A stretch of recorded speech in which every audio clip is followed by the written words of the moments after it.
Karena Pak Lutfi bin Yahya ini kan juga kemudian diberikan anugerah oleh saudara Heru sebagai pini sepuhnya kasepuhan.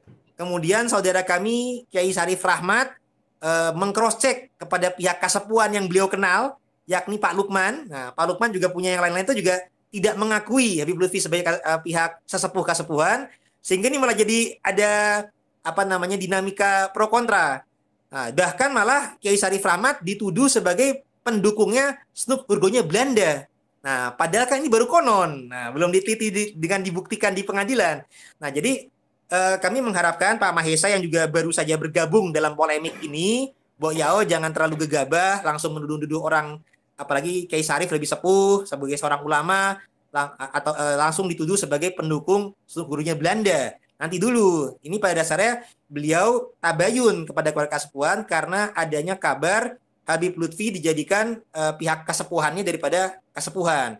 Nah, apalagi Pak Mahesa juga menyampaikan Habib Lutfi ini punya silsilah ke Banten, punya silsilah ke Sunan Gunung Jati. Nah, ini yang kami tolak karena kami sudah melihat silsilah yang beliau publikasikan melalui Ratu Marina ini ditaut-tautkannya ini kepada Pangeran Muhyiddin bin Sultan Zainul Solihin.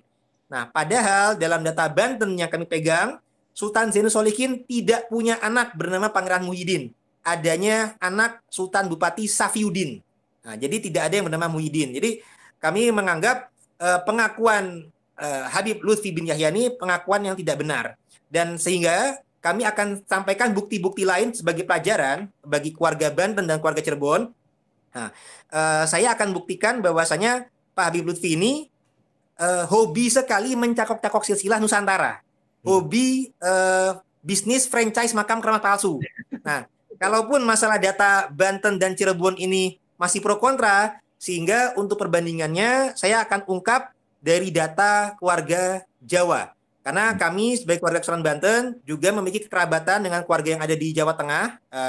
Dari garis ibu, saya juga bersambung kepada Pangeran Diponegoro bin Sultan Hamengkubuwono III, sehingga kami juga memiliki data-data di Jawa Tengah, data Serat Terboyo, Serat Sarasilah Leluhur Ing Kadanurjan Jogja, Babat Diponegoro. Nah, ini akan kami tampilkan kepada publik agar keluarga Cirebon, keluarga Banten dan publik dan juga Pak Jenderal Dudung, Pak Kapolri, Pak Presiden Pak Prabowo, semuanya harap waspada karena kami akan tampilkan bukti-bukti data. Nah, silakan Mas Deki untuk presentasi berikutnya. Nah, ini adalah lukisan daripada pahlawan nasional Pangeran Diponegoro yang aslinya adalah anak Sultan Hamengkubuwono yang ketiga di Jogja. Nah, jadi nasabnya itu semestinya sudah jelas karena beliau pahlawan nasional. Beliau ini adalah pahlawan nasional pribumi, bukan dari Ba'alawi.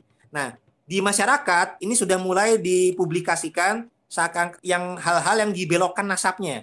Jadi di sini Pangeran Diponegoro disebut memiliki gelar Sayyid Hamid bin Toha bin Yahya di gambar kiri. Di gambar kanan Sayyid Abdul Hamid bin Toha bin Yahya.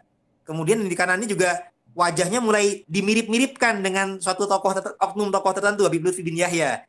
Ya padahal ya nggak begitu. Ya. Nah, jadi kalau nama Hamid itu kami akui Pangeran Diponegoro ini memang memiliki berbagai alias dari Mas Ontowiryo dan lain sebagainya. Memang ketika beliau berjuang di tahun 1825 sampai dengan 1830, beliau memang menggunakan gelar Sultan Abdul Hamid Heru Cokro Tanatagama Khalifatullah Tanah Jawi. Memang ada nama Abdul Hamid, tapi bukan bin Toha bin Yahya.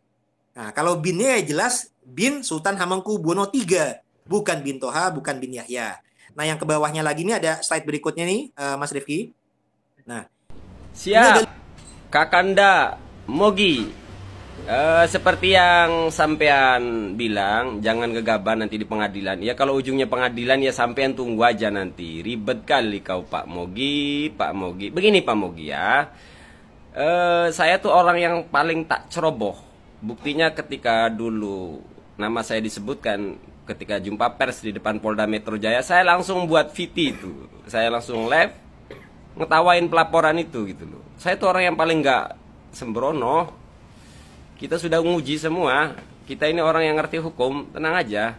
Terus jadi kalau persoalannya kata sampean Pak Mogi bahwa tunggu di pengadilan, ya wih semuanya akan ditempuh proses pengadilan. Nah, sekarang statement-statement sampean itu sampean harus siap berani mengklarifikasi. Kemudian soal penyebutan sampean kepada Pangeran Kuda Putih dengan sebutan Pak Heru, sampean sendiri yang ikut menobatkan. Dan termasuk Kiai Syarif Rahmat itu loh, ikut mengucapkan selamat atas dilantiknya Pangeran Kuda Putih menjadi Sultan Sepuh. Justru kalian ini nih, setiap ada upaya penyelesaian, kalian-kalian ini berupaya menghalangi. Itu loh, kita mesimpel biar nggak gaduh terus soal urusan nasab. Monggo kagak ikut campur, mau percaya kemana kek. Menobatkan Pangeran Kuda Putih sebagai Sultan, ngucapin terus geser lagi, pantas ya karena nasab geser-geser sampai 5 kali ya nggak Kang Mer?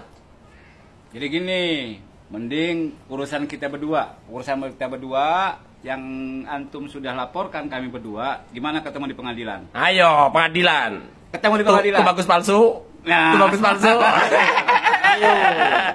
Gua tantang lo.